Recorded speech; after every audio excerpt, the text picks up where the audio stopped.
I'm Mike AD, and welcome to the Delta League podcast.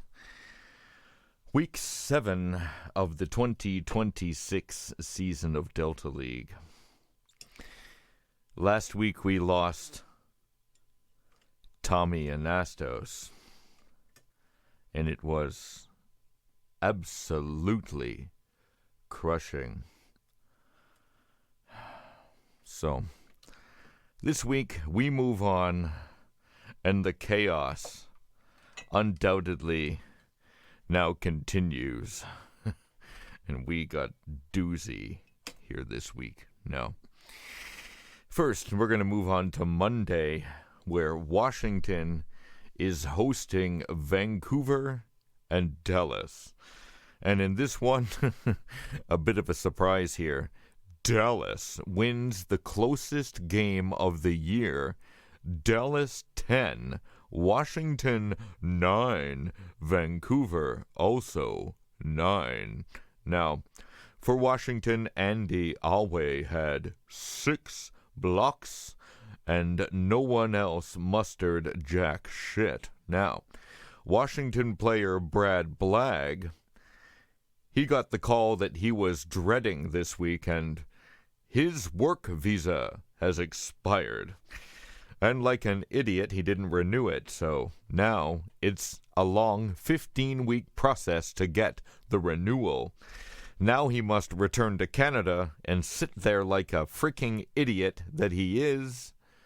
You have one job. You play sports. Do what you need to do so that you can make money.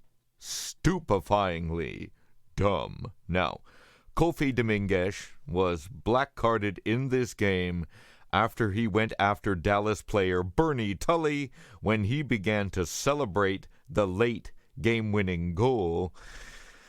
Tully went after Dominguez, Nan Freeling runs in, both are yellow-carded. Elix Henderson also got involved in this melee, but only to break up the fight. However, the official carded him anyway. He's protesting this collateral damage card with the league, and I think he's got a good case. Now, in the end of this one, Dallas gets the 4 points, Washington 1 point, Vancouver 1 point. Now, let's now move on to the Wednesday game where Atlanta is hosting Detroit in Boston, and this week Detroit gets retribution in a huge way here. Detroit wins.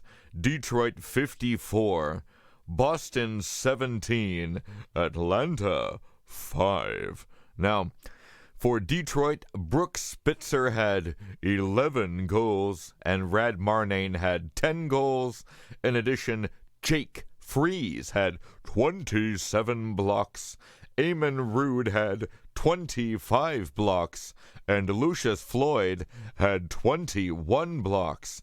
An outright domination of these two teams. Now, this was not a fun game until the mascots started going at it, and Detroit mascot Floyd Rose started going at it with Atlanta mascot the Flaming Dragon, and this was serious. Even the Patriot tried to stop the fight. Apparently, one mascot bumped the other, one of them fell down the stairs, ring the bell, and these two cheerleaders went on an arena-wide brawl. No idea whether either of them has been fired or disciplined as of this point. This game also ended with enraged Boston fans littering the court with garbage. Needless to say, they were dealt with. Now, in the end of this one, Detroit picks up the 4 points, Boston 2 points, Atlanta, the all-familiar 0. Now, let's move on to the Saturday matinee game where Las Vegas is hosting Chicago and Baltimore, and Baltimore wins their second straight game here. Baltimore wins. Baltimore 18, Chicago 14, Las Vegas 3. Now, For Baltimore, Mark Pinnell had 5 goals, and Mike Brenton had 5 blocks. For Chicago, Evan Parrawall had 5 goals, and Doss Hawthorne had 10 blocks. Bad news for Baltimore, as Arnold Morel fractured his kneecap in the pregame warm-up. He'll be gone for 6 weeks. Baltimore players Richard Mully and Mark Dupree got yellow carded, and Corey Vignali got black carded for a late game dust-up. Now, in the end of this one, Baltimore gets the 4 points, Chicago 2 points, Vegas nothing. Now, let's move on to Philly, where the Shred are hosting Montreal and New York. And Montreal wins. Montreal 22, Philadelphia 15, New York 12.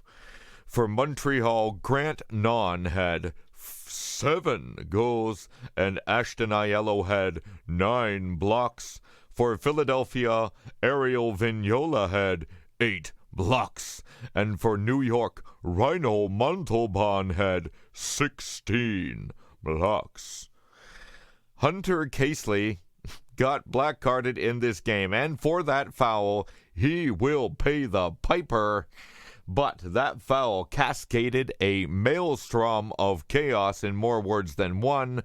Montreal player Ashton Aiello jumped in and got yellow carded. New York player Ruben Nygaard gets involved and gets yellow carded. Then Philly captain Suzuki Sato got involved and got yellow carded. It was a total schmoz, and after the final siren, Philly totally lost their composure, causing Bobby Joe Singh and Blue Fritz to get black carded. After this game was over, some exuberant Montreal fans rushed the court and celebrated. That was a hostile game tonight. Not sure that was the smartest idea in the city of bold brotherly love, but they were not greeted with open arms. They were greeted by men with arms. Now, when Montreal captain Edwin Milligan called out his team for lackadaisical defensive play, we get laughter from this one, and I have no idea what the fuck he's talking about.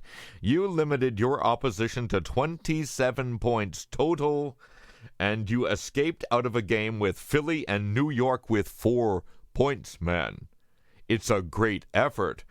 Perhaps I don't know what I'm talking about because I don't play this sport, but I don't think I'm wrong. Now, in the end of this one, Montreal gets the 4 points, Philly 2 points, New York 0. Now, let's now move on to Miami, where the Vortex are hosting Salt Lake City and Phoenix. And this one, Miami wins. Miami 35, Salt Lake City 11, Phoenix 9.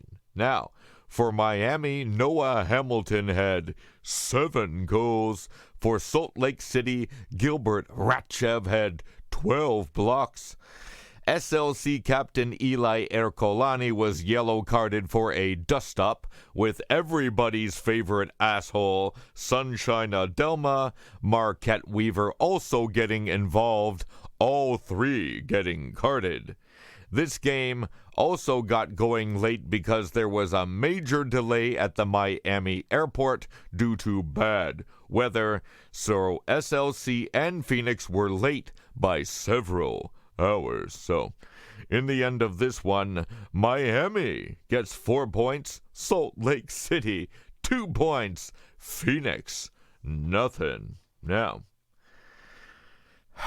let's move on to Denver, where the Sky are hosting LA and Memphis, and Memphis wins their 2nd straight game here. Memphis wins 54, Denver 34, Los Angeles 19. Now, for Memphis, Armando Quijano had 9 goals and Precious Monroe had 9 blocks.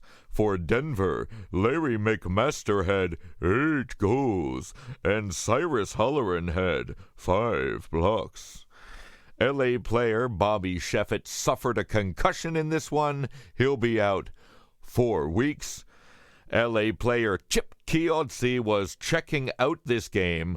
Unfortunately, he won't be back next week because he got involved in an on-court incident, which happened when Memphis player Sancho Pastore busted his radius bone. Then when he ran into Bobby Sheffets immediately started throwing, which led to Sheffets getting carded. Then Denver player Gus Partenza gets involved, and everyone goes flying. Then Chiozzi gets involved, and he got black carded. Injured Denver player Vince Howitt, arm cast and all, gets involved. He gets black carded as well. The bad news for Pastore is this injury is going to put him out for almost the remainder of the season. This is the second time in as many weeks as an armed assailant went after a player. This week, a guy with a pipe wrench went after Pharaohs player Gino Rankin. This week, the assailant didn't think too far ahead. There were multiple players who proceeded to kick the shit out of him. And in the end of this one, Memphis picks up the 4 points. Denver, 2 points.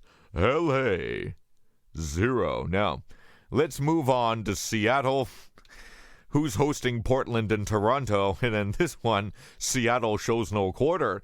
Seattle wins. Seattle 63. Toronto 8. Portland 3. For this one, Seattle, Pooh McCarthy had 21 points. Georgios Stokidis had 10 points. Marnie Johnstone had 10 blocks. For Portland, Candy Farnetti had 6 blocks, and Seattle picks up their 6th straight win. Now, Pirates coach Butch Davis showed up drunk to this game. I guess he knew something everyone else didn't know, right? Well, he was sent back to the hotel to sober up with a nice bill in the mail, and assistant coach Bobby Koch took over, and Seattle proceeded to run like a fine oiled machine. Now, this week, injured player Portland player Corbin Womack went down with appendicitis. When it rains, it pours. Perpetual pain in the ass Nick Hoja was yellow carded in this match for using some colorful language towards Pirates captain Lori Moss. She gets pissed off, and then that set off the Toronto lady Barb Wire White, who was also yellow carded. Now, in the end of this one, Seattle picks up the 4, Toronto picks up 2, and Portland gets nothing. Now, before we head to the standings, it's time. It's time for a ginger ale.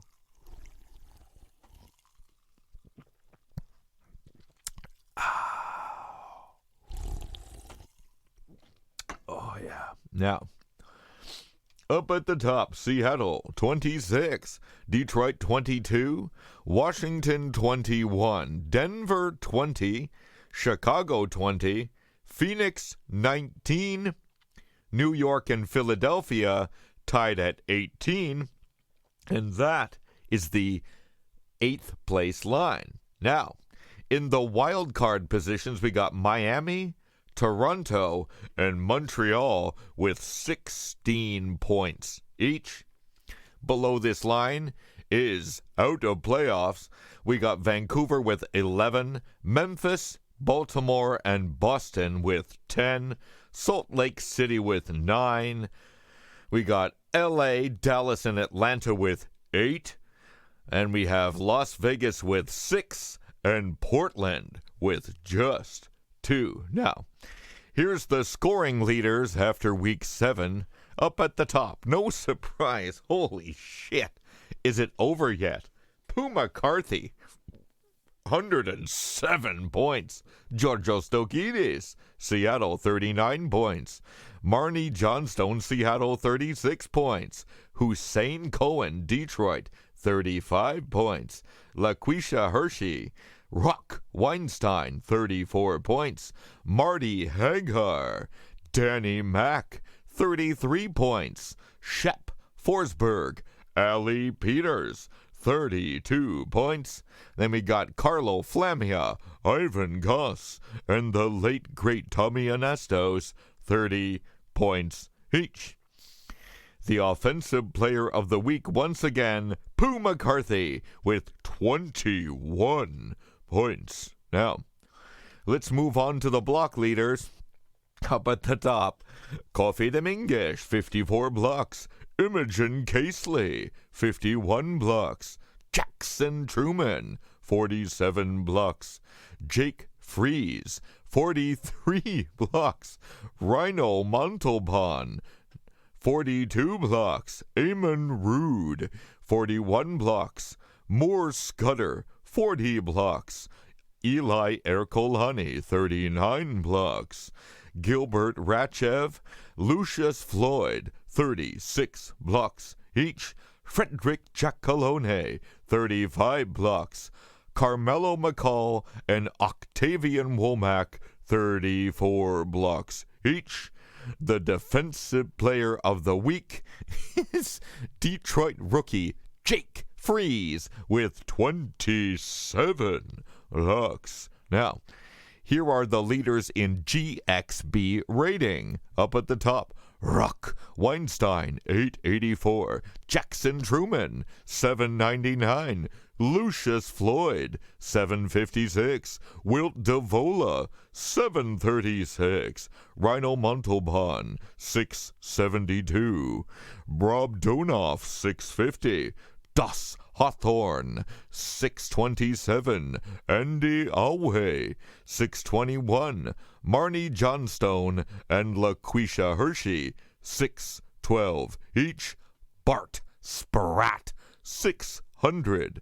And Sebastiano Guarnieri, 580. Now, let's move on to the league news. But before that, another swig of ginger ale.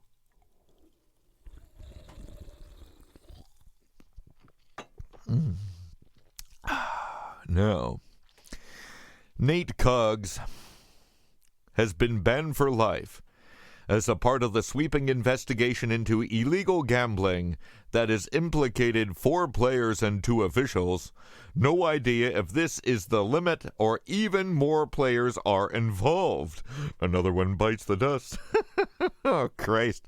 Now, the verdict on the Hunter Casely foul, it's going to cost him 6 games.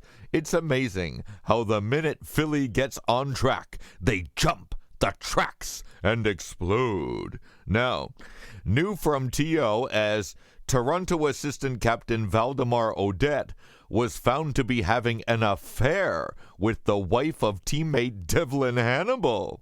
That is going to have a catastrophic effect on team chemistry. Now, ex-Philly player Jamie Gilmore had his day in court today, and now he looks a little more cool because he has a black eye.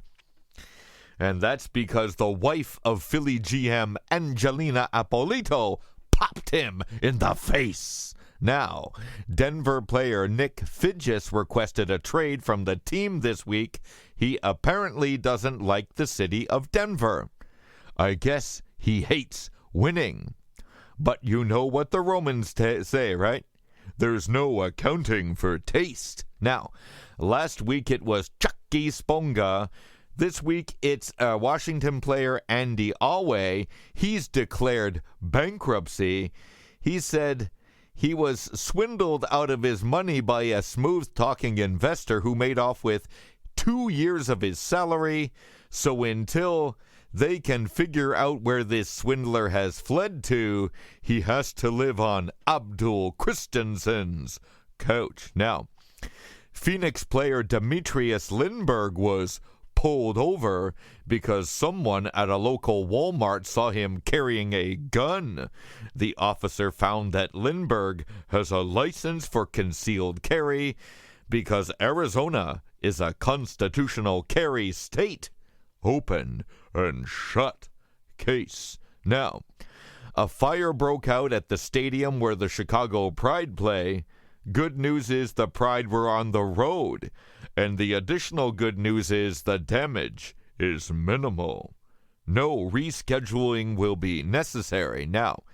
And finally, Memphis player Stu Vanderpump came out with a tweet this week saying, California is a smoldering cesspool, and it would be best if it would just break off and sink into the ocean. I can't disagree, except for the fact that all the food comes from there. The problem with the Golden State is the politicians.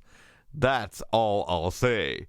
The state deserves better. Now, on to the mailbag, and it's a doozy this week. Now, Maddie V. So we lost SLC last week. What other teams do you think may be at risk of relocation? To tell you the truth, attendance has been very good across the board. There indeed is a market for Delta. The real issue is going to be finding stadiums to play.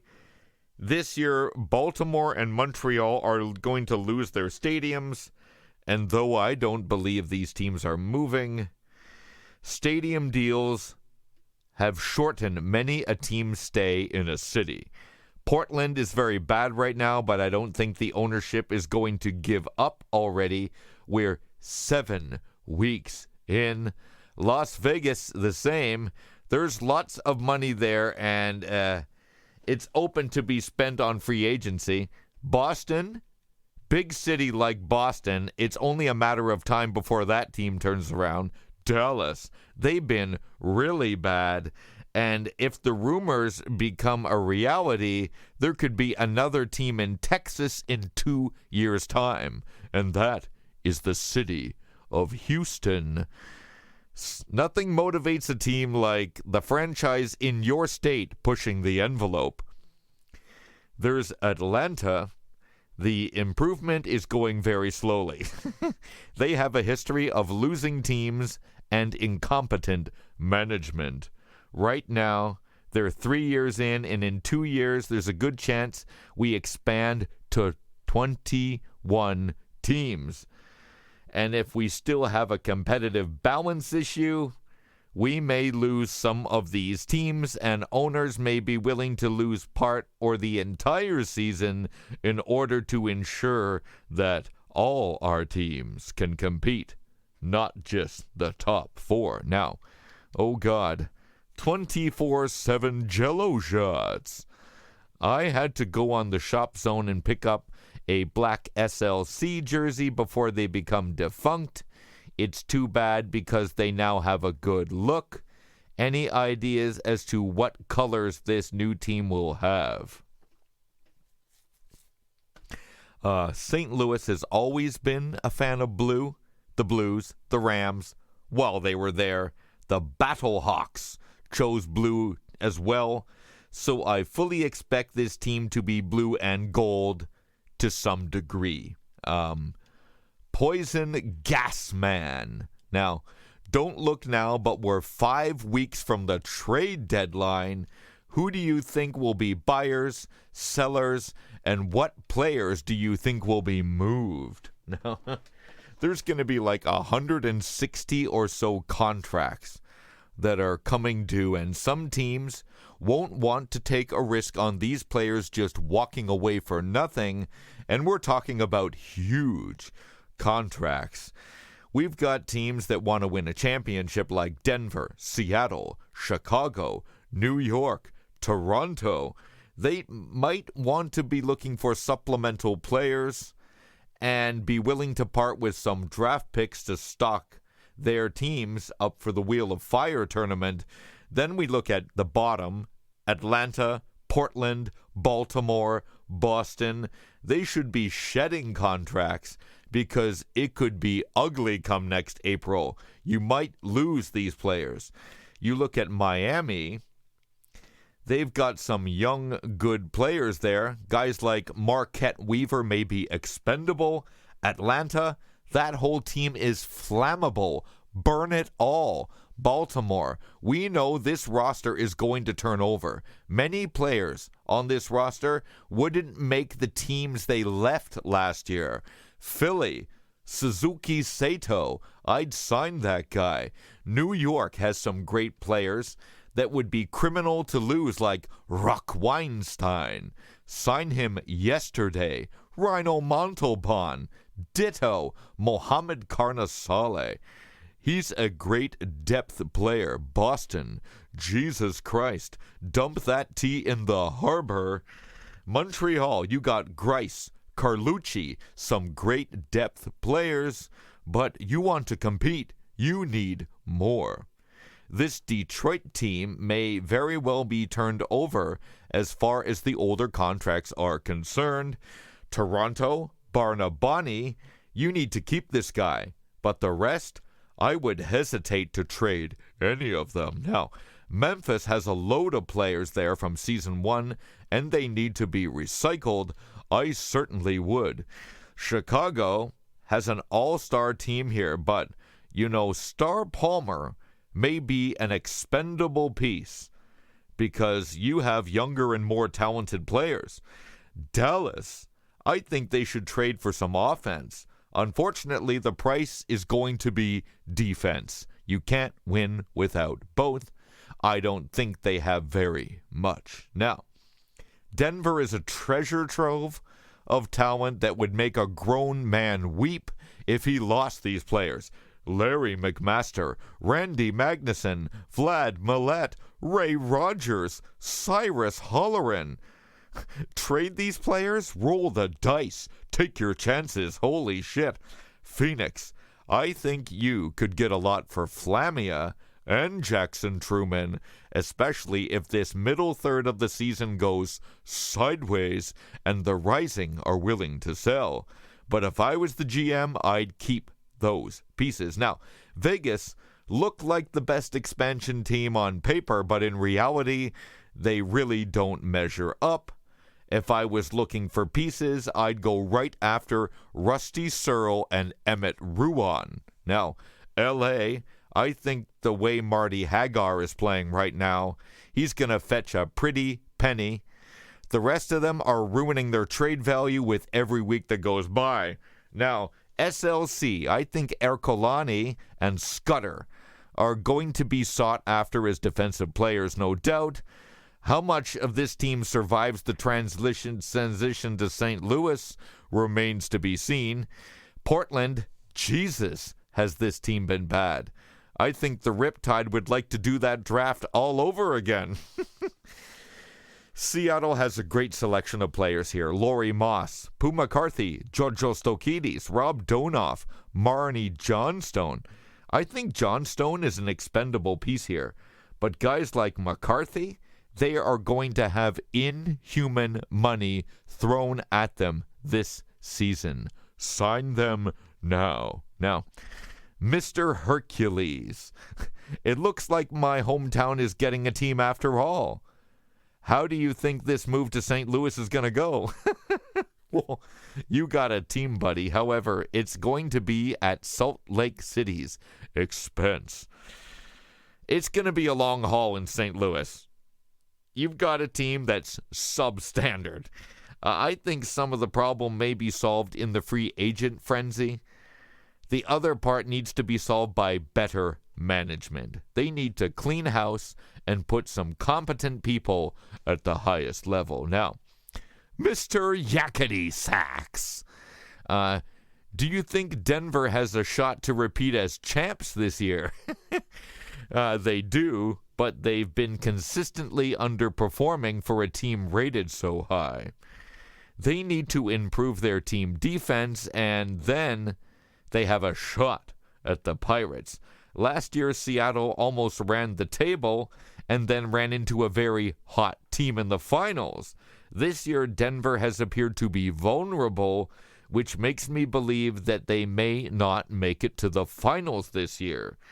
I think, pending a massive disaster, Seattle takes the crown back this year. Now, let's get on to Week 8 games and predictions before we bid you adieu. Now, let's move on to Monday, where Miami is hosting Washington and Atlanta. And Washington had a bad week this week, losing 4 players in a bus crash, and they still won. I'm going to take the power here because neither of these two teams can stand against them when they are running at full strength. Now, on to Wednesday, where Phoenix are hosting Denver and Dallas, and Denver is hitting their stride. No doubt. I said last week that this Phoenix team is going to be tested, and in the coming weeks, this is the first test. I don't think Dallas stands a chance here, and Phoenix has only 1 win in the last 4 games, so I'm taking the Sky. Now, let's move on to the Saturday matinee game, where LA's hosting Salt Lake City and Vegas, and what a feast LA is going to have here. If they can get their head out of their ass. LA has had some bad weeks already this season, and they haven't collected a win since week 3.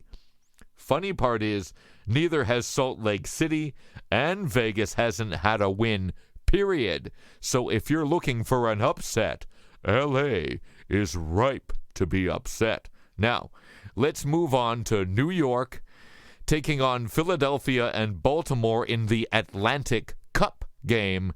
And it's crazy to say, but Baltimore is on a 2-game winning streak. This week, their mettle will be tested because Philadelphia has not lost since week 1, and you know New York is a superior team. I'm taking the shred here, and the battalion return to mediocrity. Now, let's move on to Toronto, who's hosting Montreal and Boston. And Toronto has been consistent this year. Consistently disappointing. Montreal is another team with lofty expectations that can't seem to meet them. You look at the standings in Toronto or Montreal, they're right there in the wild card spot. Not where these teams expected to be. Do I think the Revolution have what it takes to get a point here? No, I don't. And I think Toronto is overdue to break out in a big way, and they do it this week. Now, let's move on to Chicago, who's hosting Memphis and Detroit. And Chicago has had a strong season so far, and Detroit has been better than expected, but last week the Rock lost Captain Tommy Anastos in a car crash, and I don't think they have enough to get past Chicago here. Now, there's an additional factor. Memphis has 2 straight wins after dropping the first 4 games of the lackluster fashion this year. I'm going to take Chicago here. Now, on to the last game, where Portland hosts Vancouver and Seattle in the Cascadia Cup game. And since the Pirates' second place finish, Seattle has rattled off 6 straight victories. Portland has been sad sack all year, and Vancouver has been hit or miss. The Pirates win the Cascadia Cup, 0 doubt. Join us next week, where the action continues and never, ever stops. See ya.